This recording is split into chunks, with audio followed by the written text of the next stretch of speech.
Welcome to RGBA, colorful tech news and reviews. This is episode 77. My name is Alexandre Valliere-Lagacé, and I'm joined by my co-host, Tyler Ménard.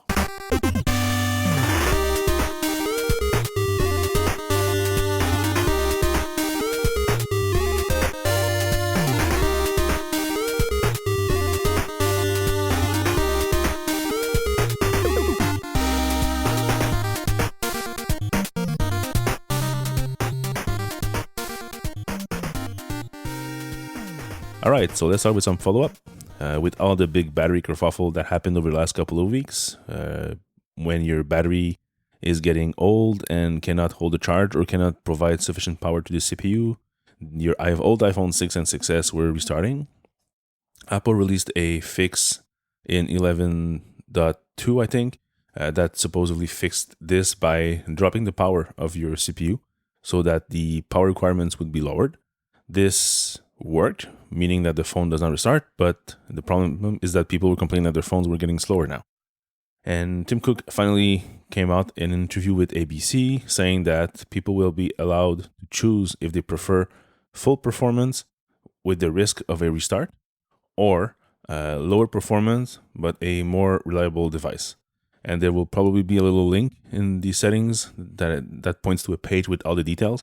But the good thing is that people will be able to choose. So no more complaining about Apple slowing down phones. People will be able to choose if they prefer faster or slower, depending on if they want their phones to reboot or not. And also one thing that I was pretty much expecting, but we didn't learn it about until this week. Remember when Meltdown and Spectre came out, there was a guy who did the update to I think it was beta version of the OS, or he was the first one to run Geekbench test before and after. And we saw that from the numbers, he had a 30% power drop, a performance drop in every test. So people were getting crazy. This was getting picked up everywhere. Well, we learned that what he ended up doing is before running the second test of benchmarks, he put his phone in low power mode. So of course, if you do that, what happens is that your device is slowed down voluntarily. So you won't never get the same performance. So once again, people crying wolf for nothing. All right, so moving on to the news. A couple of weeks ago, we started to hear about Apple putting more effort in the App Store. We saw a couple of months ago, basically, the Mario game being a pre-order, and Apple eventually confirmed that this feature will eventually come to everyone, and we will be able to pre-order an app, and once it's finally released, we'll be able to acquire it, and the payment will be automatic, so you don't need to do anything else. We started to see those new feature for the pre-order coming out to apps. You pointed me to a casual, cozy podcast player called Sodes. Okay, so yeah, I think it's called Sodes for like episodes. It's an app by Jared Sinclair. He's a designer. I was aware of this since an episode of Super Top. It's a podcast by the guys that make I'm blanking on. They used to make Unread. They sold it, and now they're making the podcast is called Super Top Podcast. I'm just trying to stall and delay till I figure out what the name of their podcast player is. Pocket Cast, I think. Yeah, Pocket Cast. And they were kind of stressed because Jared Sinclair is a very good designer. He's been sharing like screenshots on Twitter of this app and the whole new design or iOS 11 future design or whatever you want to call it. It looks really nice from the screenshots, and also is the first pre-order app that I see. So I bought it just to try it out and just to try out also like the pre-order process, and we'll see. It looks really, really cool. Yeah, especially the design, it's pretty interesting because you still have those big, super large, bold titles that we see like in mail with mailboxes and stuff like that. But he still added like little touches, like below this big title, there's a little line, like in a horizontal line with the last refresh date. And it's tiny, it's small, but it still gives you like a visual separation and information. And also to the right of Sodes, which is probably why he called that app Sodes, because if you wrote episodes, it wouldn't have enough place for the little settings wheel and the search icon. So, and then you have different sections with subtitles and also once more horizontal lines. So yeah, the design it's pretty nice. It keeps up with the Apple recent look of certain apps, but it also tries to go a little bit further and evolve the design a little bit. And I just got a software update for Java pop up. I was thinking about maybe using this app for certain podcasts, or like podcasts that I listen during work, or that are more like I don't mind working and missing parts of the show if you want. And like just if I'm doing something that's not requiring me to concentrate as much, I usually listen to podcasts at work, so I'll maybe try to use this one for all my work podcasts, and then Overcast for my like casual podcast if you want. So I'll see how it goes. Yeah, makes sense. I should probably try that too. So now that we talk about a new app, we also got this week finally after so many years, the web version of the App Store got a redesign. So every URL that still points to itunes.apple.com to an app, you have a brand new design that is more in line with what you have on your iOS 11 device right now. So big, large icon, and then you got the screenshots and description, and everything is more vertical instead of being slightly more horizontal. And there's no sidebars. It's very, very streamlined. You also have the support section, which is nice, which tells you if the app supports family sharing, for example, or other features. So it's pretty nice. I made a huge mistake. It's not the guys from Pocket Cast. Pocket Cast is Russell Ivanovich, I think, and these guys make Castro, different app. So many casters. Yeah, but Castro's cool too. Yeah. So we also got something interesting this week, directly from BirchTree. Basically, it's a watchOS 5. It's a relatively modest proposal. So we have a proposal of what the watchOS 5 could look like. So every year, I think he's called Matt something, maybe BirchTree or Birchler.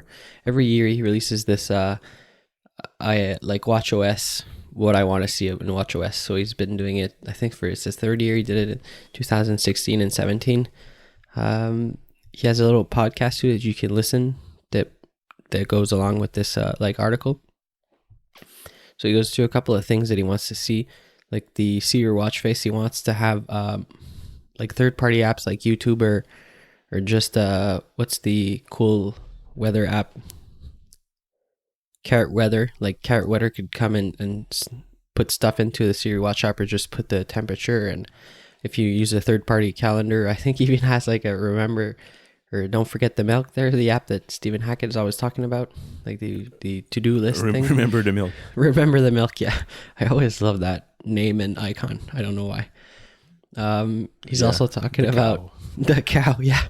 He's also talking about always on watch faces. He has a cool idea to have like a always on that's only the time and not any complications or any fluff if you want.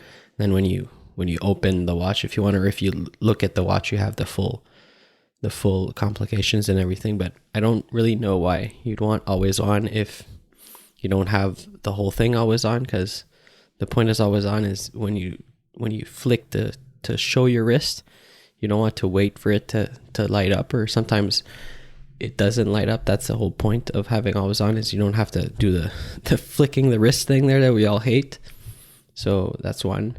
And then as much as I like the idea, I don't think we're going to see that, because it would be like a half measure. And if Apple were to bring always on, it would be the whole thing is always on, and not just a stripped down version, light colored, light, not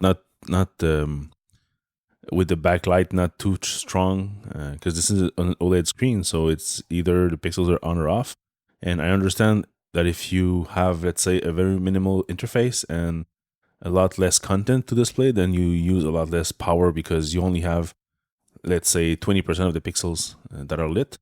And they could also be lit at a lower level, so you don't need them to be super white and super flashy. But I think the gain that you would get from that is so minimal that they could have already been doing that for last year or two.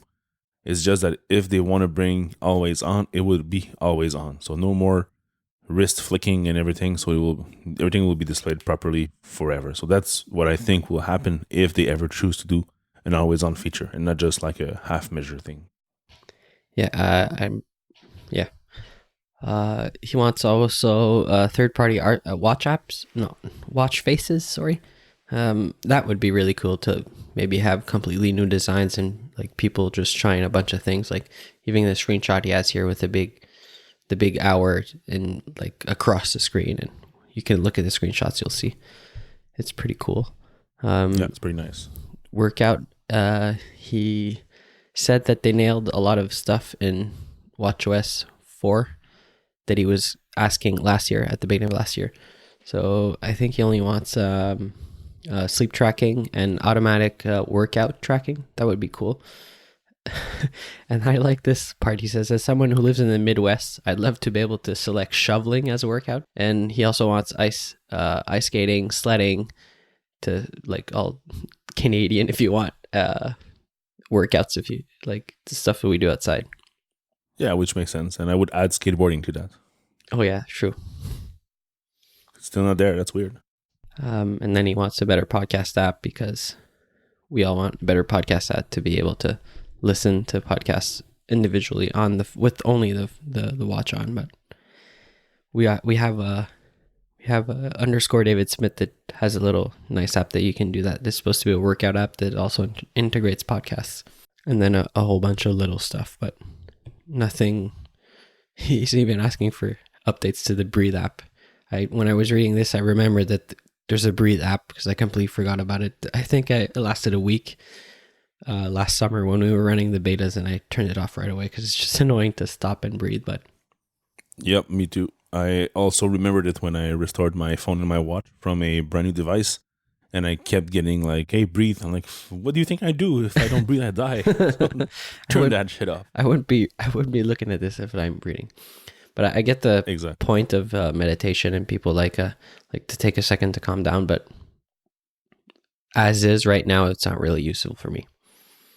Yeah, it's always a matter of maybe for you don't feel the stress, or you don't need the relaxation, or you're not into that kind of, let's take some time like that to breathe and take a different posture, or I don't know, clear your mind or whatever. But if you are into that, it's a good thing that it's pre-installed, and it's also configurable, so you can specify how many times per hours or per days or whatever you need that thing to trigger. So it's well made, and when I tried it works well. If you really want to do that, it's perfect. I don't think that people that are that into relaxation and yoga and stuff will be satisfied with that feature, because it's good. Let's say it's a first step through the door, but there's so much more you can do, and there are so much more better apps on the App Store with like 20 times more features, and like relaxation with noise, and with white noise, pink noise, and I don't know, birds and trees and stuff. So it's there's a lot more to be bought from a standalone app than just this little breathe feature. And that's about it for his article. So we'll put it in the show notes. It's a good read. It's a little long, but it's a good read. And I didn't listen to the podcast yet, but I'll put it in my queue. Cool. Yeah, it looks like nice ideas. Just hope for more performance, and as always, I'm hoping for a thinner Apple Watch, so that when I wear dress shirts, I can actually put my watch inside my shirt, because right now it never fits. You just have to buy the right shirt, man. Come on. You have to fit the shirt to the watch, not the watch to the shirt. Yeah, so I should get like three times larger size shirt, just so that my wrist can fit. No, just get custom shirts and tell the guy to make your left or whatever right cuff bigger. Problem solved. Yes. If I want to get into that custom tailoring stuff, he can even write your name on the cuffs. That's pretty baller. That is so not me. All right, so once again, we have a iMessage problem. It happened, I think, at least twice in the past, where you were sending a specific iMessage and it would crash the app and the phone and stuff like that. And in this time, it's, again, the same thing. If you're sending a link to ChaiOS, which is something that's hosted on GitHub, it basically crashes your phone right away. Even if you haven't opened the message, if you're just receiving it, your phone will process the notification and it will freeze for a few minutes, and then it's just going to restart. And whenever you try to reuse your phone or go back to iMessage, it's going to restart once again. So I don't know what's the fix for that. If somebody sent you that for fun and you're stuck in that loop. But yeah, it's once again, it's probably something very specific. The GitHub project is not there anymore, so I don't know. I don't have the details exactly, technically what happened. So I cannot report exactly if the person removed it or if GitHub removed the project because of what it's been doing. So, but yeah, once again, iMessage issues. Moving on to a little news from Nintendo, which was quite surprising. Earlier this week, we got PR statements that Nintendo would be coming into the entertainment world with something very special, very intricate, and you should watch the Nintendo Direct, which is their little YouTube video pre-recorded announcement they make, where they usually have the president and explain where they're at, kind of like a keynote for Apple, but shorter, tighter, and usually the blah blah is very, very minimal, and there's a lot of demos and videos of games and stuff. So they basically announced something called Nintendo Labo. What is that? I don't know how to describe it. It's like VR, but made on the cheap. It's a bunch of kits that you purchase, which are basically cardboard. And you basically take out parts of the board and fold them and attach them and glue them, I guess, or whatever, to make objects. So, for example, there's one that's a little house where you can interact with the house. There's one that's actually a backpack, and you have like fist gloves if you want. And there's strings attached to your backpack. So when you do punches, like in a boxing match, you have like resistance. So it's harder to punch. And you include the Wiimotes inside those cardboard things, so that the accelerometer from the Wiimote, the controllers, basically tell the console what's happening with the object that you created. So, for example, there's one that's a fishing rod. So what you do, you put your remote into the handle, and when you turn to pull on the string, basically the game knows what you're doing and can interact with you that way. So it's weird. It's very weird. I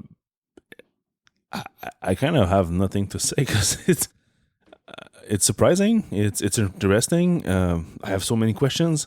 Like, it's cardboard. Like, will it break easily? Like, if I see my kids play with that, and one of them like want to take the backpack from the other, they're gonna pull on the thing. It's gonna like rip in half, or it's the links will be in the show notes. It's too weird. I don't know what to say. Yeah, I don't know anything about the Switch or anything, but it was a huge news and everybody was happy. So, and now you're kind of mixed, so I don't know what to think about this because you're my gaming reference. Well, there are things that are interesting. Like, there's a little piano thing. So you actually like fold the cardboard and it makes a piano, and you can record yourself playing the piano. There's a when you install your remotes on the sides, there's a big play pause button on the left, and there's a big record button on the right. So when you press those big cardboard buttons, there's a stem that goes down and presses on the remote. So that way you can play and record your sessions of piano. So that's interesting. There's one that looks like a bug, so I don't know what happens with that. Maybe it vibrates with the rumble packs in the controllers and moves the little creature around. So that's weird.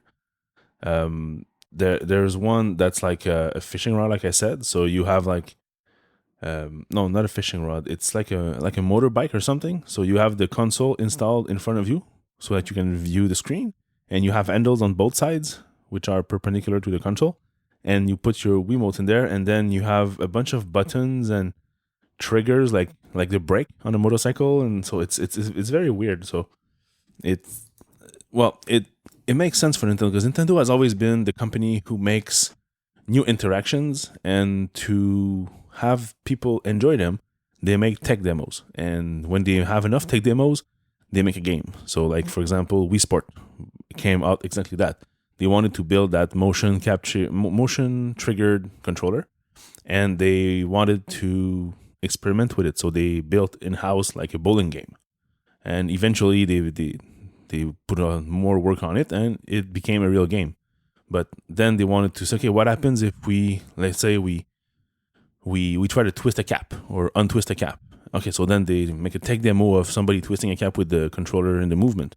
Okay, fine. But then they made it nicer, and then they add it to a game. And that's how they do. So this cardboard thing is like the next level. It's, once again, tech demos, but that are applied to a very specific tool that is actually there in the real world. So instead of going high tech and VR and stuff like that, they basically bring out new gadgets that you can interact in the real world. So it's original. It's very Nintendo-esque as a thing. I'm not sure if I'm gonna get it though, because those little cardboard things, especially if you get the big pack, you have like 5 or 6 things. It's gonna take some place, and I'm not sure it's gonna be the best, like in terms of games. So you might get, let's say, I don't know how many cardboards you get into the big pack. Let's say you get 5 devices. Probably gonna like 1 or 2 of them, but the rest will be there lying on the floor catching dust. So I'm not sure if it's the best. But yeah, you have to give it to them. They tried something. They try to innovate. So yeah, good for them. Well, the next piece of news is BMW wants to charge for CarPlay. So it was announced this week that all new 2019 models are going to be charged annually for Apple Pay. CarPlay, come on, stop saying Apple Pay all the time. So normally, I don't know, I think it depends on manufacturers, but they charge like a one-time fee, like $200, $500, or however, too much. They charge too much to have Apple Pay. I cannot. To have CarPlay in your car, but now they're supposed to be charging at $80 per year. The first year is free, so okay, but then after that, it's $80 per year. So it's kind of weird.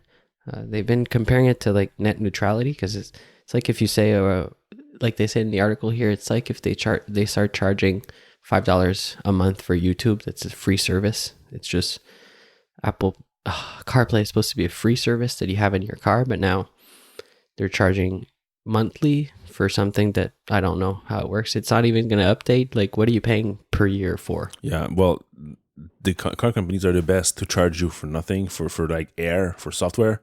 Like, remember when you had to get those CDs or those USB keys with the maps upgrades every year, which were costing like from $100 to $500, depending on the car or the manufacturer.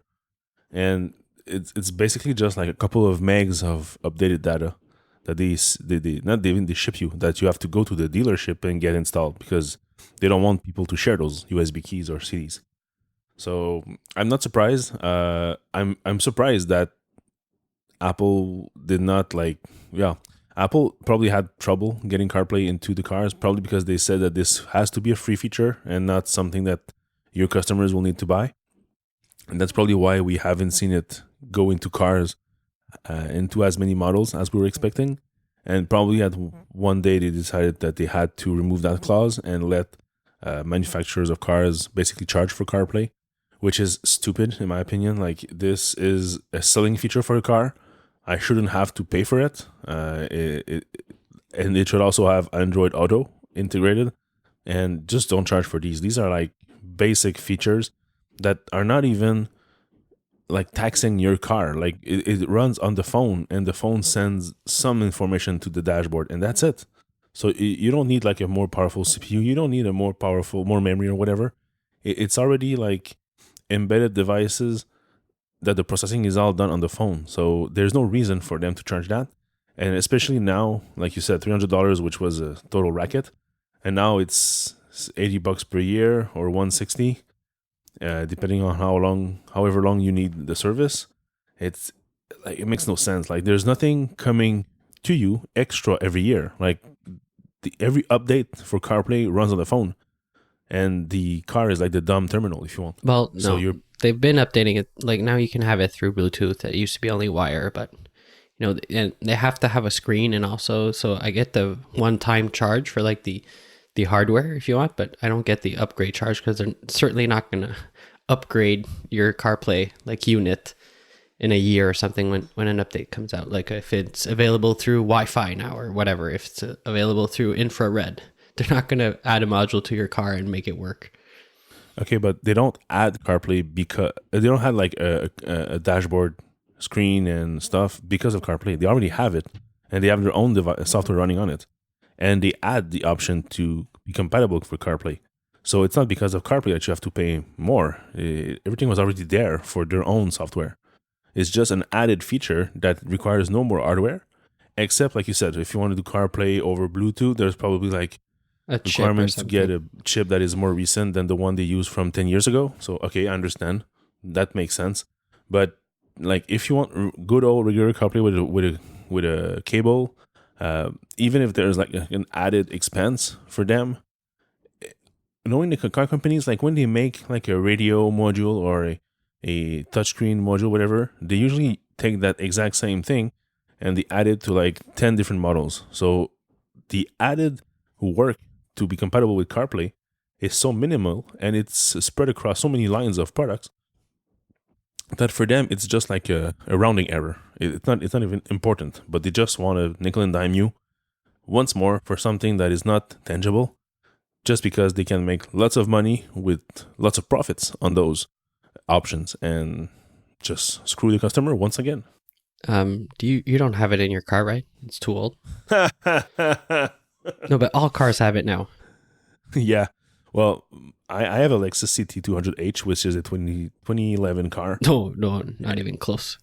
Yeah, and the technology in that car, the design is nice because it was the first year that the model came out, so it was a brand new model. So the lines were not like the old Lexus from the 2000s. It was something different. So they started to change their overall designs.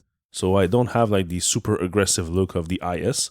I have something in between, which looks nice. But the technology inside was clearly not made brand new for this car. It basically is the god awful like green LCD screens for my radio, whatever.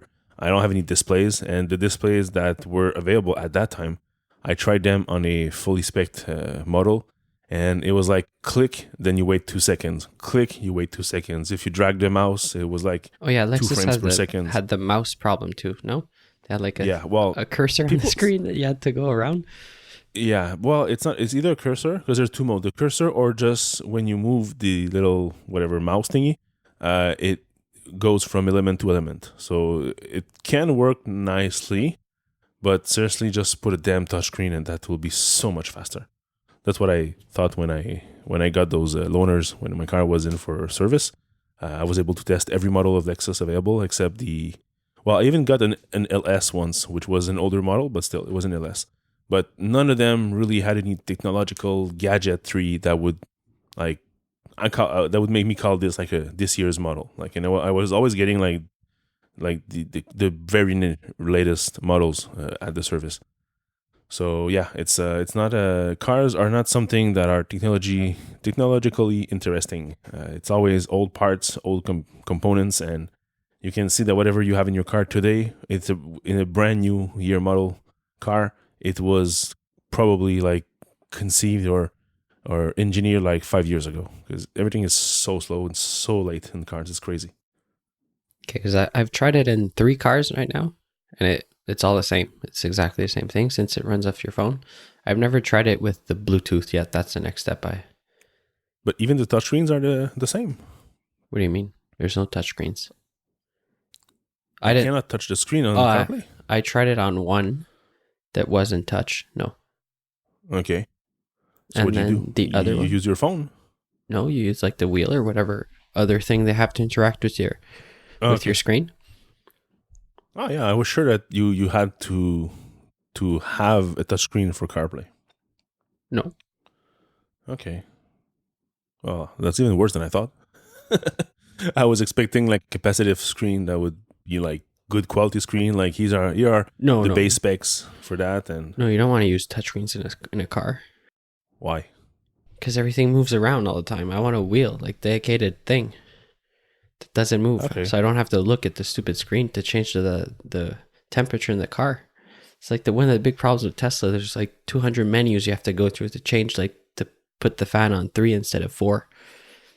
No, yeah, I understand that part, but for CarPlay, like everything's like big icons, and you don't really interact with it that much, like except for changing podcast or song or whatever, so or looking at the maps. So there's minimal interaction, but when there's one, you don't want to go through like 5 clicks and 5 wheel movement and 10 presses on the button on your steering wheel just to get to that item you wanted to click. So that's why I said a touchscreen is much more intuitive. You just touch what you want and it's done. It might have been your touch, attention. but I was just looking at the map, so I didn't play around with it. Okay. Because the only one I tried was when I was in Portugal and I had a rental car and it had CarPlay, but the screen was a resistive touchscreen, so it was awful, like those old first gen Nintendo DS screen. So you had to press on this, but you had to press hard, so it registered your touch, and it was laggy in terms of performance. So I ended up just plugging it and just hit play, and that's it, like random channel music, and who cares. Yeah, that's the worst. It's like a screen in front of a screen, and you have to push to be able to go through the plastic to the screen. I hate that feeling. It's like forced touch or whatever, or I don't know. Yeah, we are spoiled with our iPads, but seriously, the thing that got me the most excited, and if I ever wanted to do something about it on my car, I've seen people who actually 3D printed like a piece of plastic that replaces the whole dash where the radio is, and they slide in an iPad mini in there. And they hook it up to some module that basically controls everything in the car. So I could have like my very own homemade CarPlay in the car, but running on a real iPad mini 4 with performance, with a good touchscreen. So that would be the amazing thing to do. But yeah, it's going to be costly. On the just to say. On the forums for my old car, they used to do it with like Android tablets and Raspberry Pis. Cool. What you're saying, yeah, they're replacing like the whole head unit with a tablet. Yeah, because I still can't understand how they have managed to put like technology in cars like the Tesla, but still have radios, technologies, and like touchscreens from like 5 to 7 years ago. Like what we had in our hands 5 or 7 years ago is not even what they put in the cars this year. Like it makes no sense. Like I can go like on Alibaba and buy a $20 touchscreen that will work magic with like, let's say like a 5-inch diagonal. It would be like almost like an iPad. Like you could see like it's not as sharp or the colors are not as accurate, but for a car it would be perfect. And it's on the market right now. But I know, people don't care. We're like 3 people that care about technology in a car. The rest don't care. Yeah, probably because I think like people often only understand technology from where they were. So they look at their current car, which is probably nothing in terms of technology, and then they go to the dealership and they see a car with some technology, and they say, "Ooh, that is so much better." Yes, but still, that is not what you should have in 2018. This is technology from 2013, so you shouldn't be satisfied with what you see. But people are only comparing with what they had before. And that's the whole game with the car industry is it's always comparing to what you had. Look at your old 4-year car. Look at the steering wheel. It's awful. Look at this new one. It's so shiny, so nice. Oh, yeah, you're right. And then they just buy it like that. But you could get like a much better steering wheel today. And same thing goes for the touchscreen, the radio, satellite radio, whatever you strike your fancy. Everything could be much better, and it's not, and that pisses me off. Well, hopefully Tesla's going to shake up the market a bit, but it's not going to change much. Well, I don't think they will, because the way that it works right now with the car industry is that they have their own providers who provide them with the radio unit, and it's like these companies, they do their own thing, and then let's say Ford buys like 4 million units of this thing, but they don't buy the very last one because probably it's going to be overcharged. Yeah. And they're not mass produced, so they get the one that was like on the catalog for a couple of years, and they can get cheaper. And just because it's not made in-house, they are dependent on what these companies provide. And if the company want to make more money, they just say, sure, you can get the brand new one we just did this year, but it's going to cost you twice the price. And it's not tried and tested, and you can't start shipping thousands and thousands of cars per month and then have to recall them. It's a huge hassle, and money is involved, so it's always going to be the cheapest. But if they were allowing like over-the-air updates, and that would fix everything. Like there's a problem, you just get home, park your car, and there's an update. Okay, update the car, and then you get your brand new features or bug fixes or whatever. Yeah, but then you don't have the latest hardware and it doesn't work, and then you start complaining. It's a whole new hassle. So just ship it what you get. You ship it once, and that's it. Yeah, well, I don't like that. Well, that's the whole problem with Tesla now. People are complaining that you buy $100,000 car, and after 3 months, it's out of date. So it's like an iPhone. It's disposable. Yeah, well, that's because they don't want to wait for model year to give you updates. Because we understand that, okay, the company decided that every year there's going to be a new Ford. Okay. And people understand and they accept it because that's been like that for like 50 years or plus, that every year there's a new model. And if you buy a model now, you can be sure that like in 8 to 12 months, there's going to be something new announced. And you understand that you're not going to get this one because you just bought it now. But with Tesla is that they don't want to wait a year to release new features. Like as soon as a sensor or a camera or a part is tested and is approved to be put into production, well, they just stop the production for a second and they start from that unit and onward to use the new part. Yeah, but you have to have a clear schedule because now it's all over the place. And I buy $100,000 car, and 2 weeks later it can be out of date. I could have waited the 2 weeks to get the new shiny thing. You know what I mean? Like it needs to be clear, and you need to know when the updates are coming and what's coming. You can't just throw it out there like that. Yeah, I don't agree. You're used it's $100,000. I know, but you're used to have like a 1 year cycles, and you accepted that.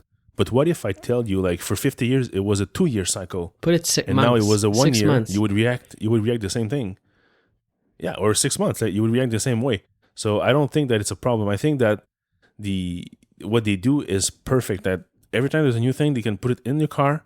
You're not even aware of it, and then when you get a software update later on, you can enable a feature. So that's great. And for them, it's also a lot less waste, because if let's say they make, I don't know, like 500,000 cameras of Model A, and then they're preparing a new Model B for that, and then the camera is ready, and they're just out of parts. So perfect. They don't need to waste part.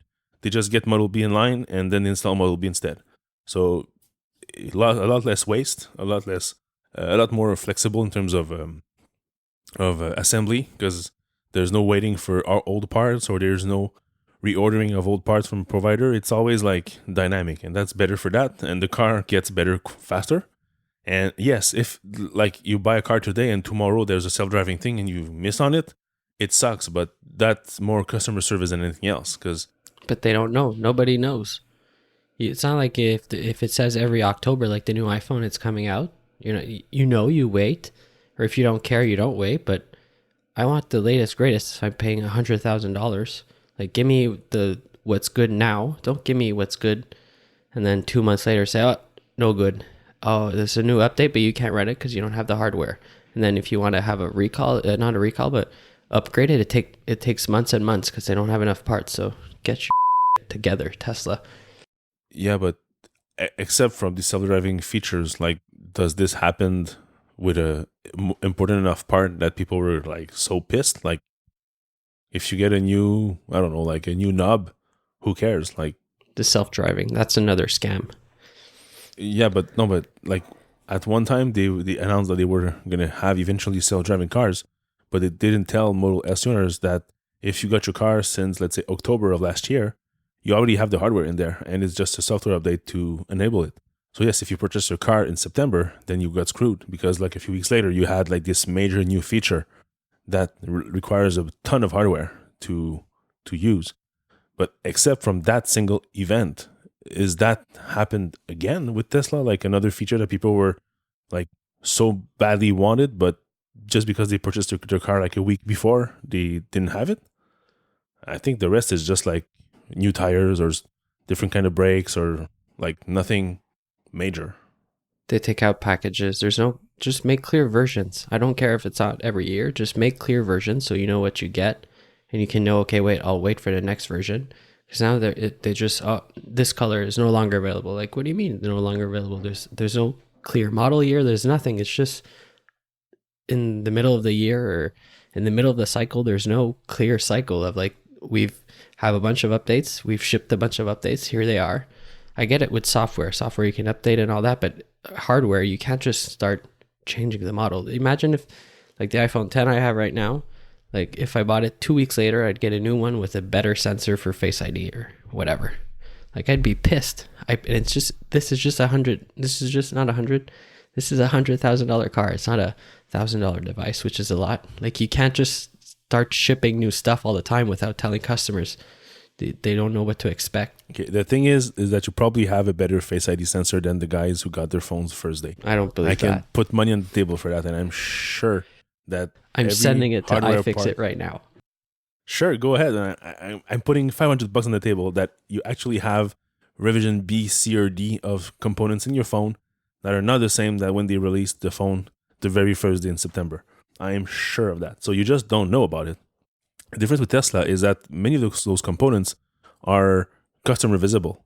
So let's say that, example, you have like cameras in the front and the back, and all of a sudden on the side emblems, there are now cameras. So people say, oh, my car, it has cameras on the side. How come? And then you ask your Tesla representative and say, oh, it's something that we added, but it's not enabled yet. It's going to come later. Okay, so that's a feature you saw.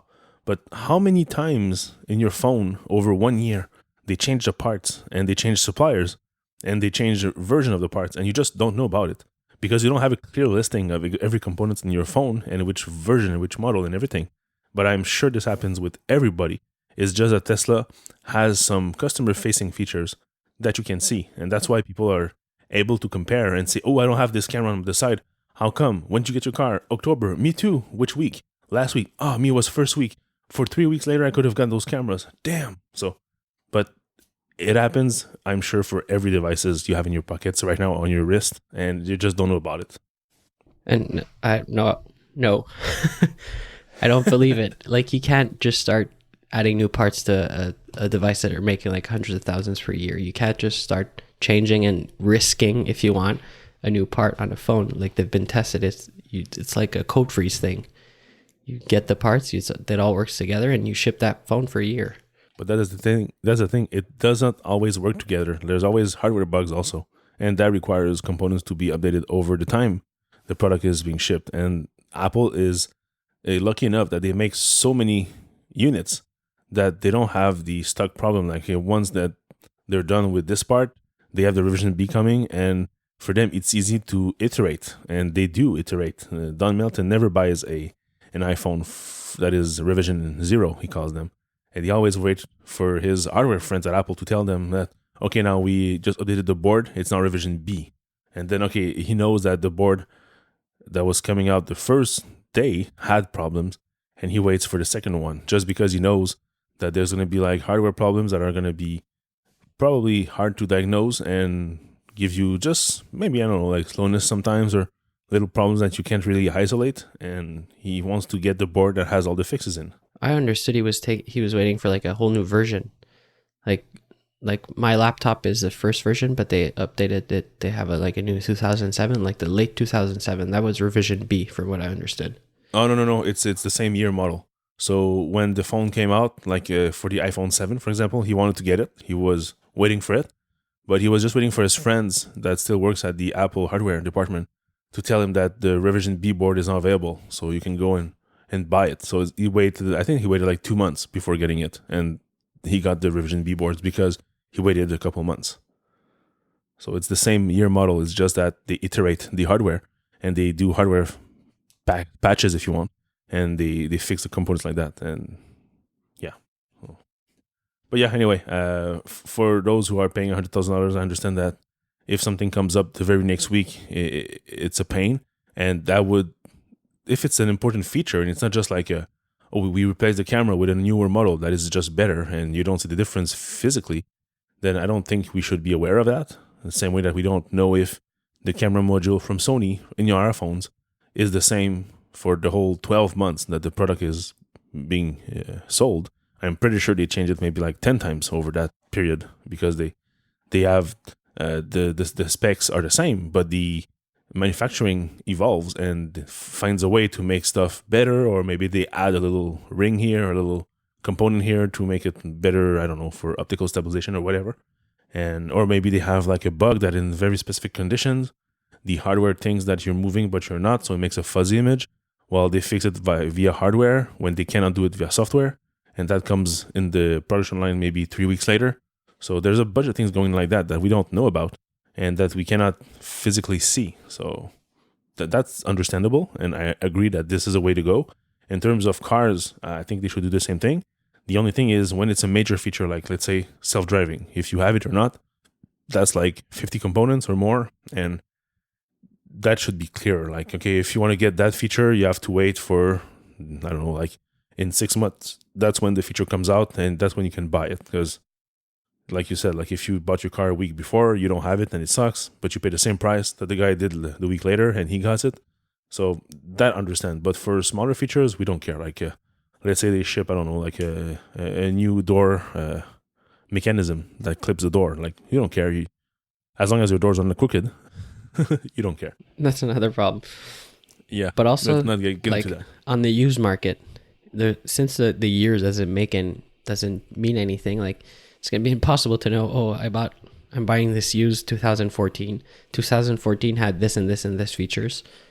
And now, no, I prefer like the 2015 because it had this and this and this feature. It makes no sense. So you're going to have to like go see the car and ask the guy to bring out the window sticker and what features did you get and what did you get. It's going to be a mess for used market buyers. Yeah, but car companies don't care about used market.